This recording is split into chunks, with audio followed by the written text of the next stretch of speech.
Bonjour à tous.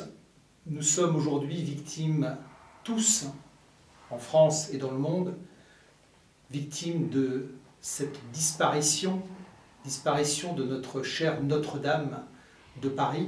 Et je voudrais aussi dire combien, pour le souvenir napoléonien, cette destruction nous touche beaucoup.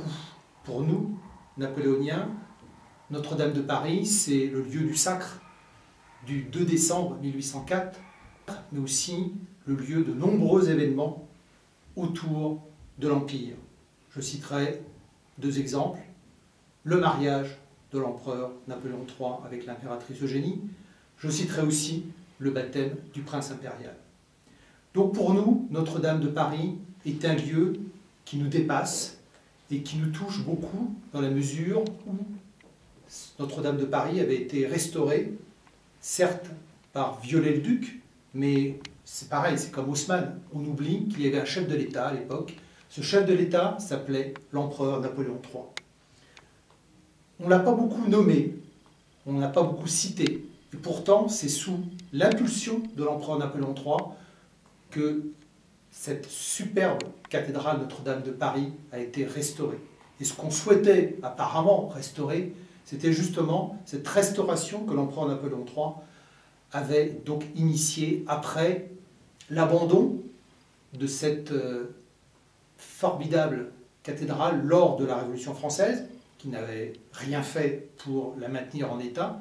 Et c'est encore une fois Napoléon III, mais ce n'est pas le seul exemple. Napoléon III, il a aussi sauvé beaucoup d'autres monuments. Et j'en veux pour preuve le Mont Saint-Michel. Qui ose dire aujourd'hui que le Mont Saint-Michel a aussi été sauvé par Napoléon III? Eh bien, Notre-Dame de Paris, il y a 150 ans, a été sauvée par l'empereur Napoléon III. Et c'est pour ça que, lieu du sacre, restauration par Napoléon III, nous sommes directement affligés par cette destruction. En tout cas, il y a 150 ans, lorsque on a restauré le toit de Notre-Dame, on n'a pas mis le feu. On avait des techniques apparemment qui étaient suffisamment connues, suffisamment sérieuses pour éviter ce genre de drame. Alors libérons la parole, osons dire que c'est sous l'impulsion de l'empereur Napoléon III que Viollet-le-Duc a engagé cette restauration, et notamment cette flèche. On a beaucoup parlé de l'écroulement de cette flèche un peu avant 20 h hier. Eh bien cette flèche, on la doit à Viollet-le-Duc, on la doit à l'empereur Napoléon III. Et donc, comme c'est très peu dit, c'est au souvenir napoléonien de rappeler, donc encore une fois, ce que le Premier Empire et le Second Empire ont apporté à Paris et à la France.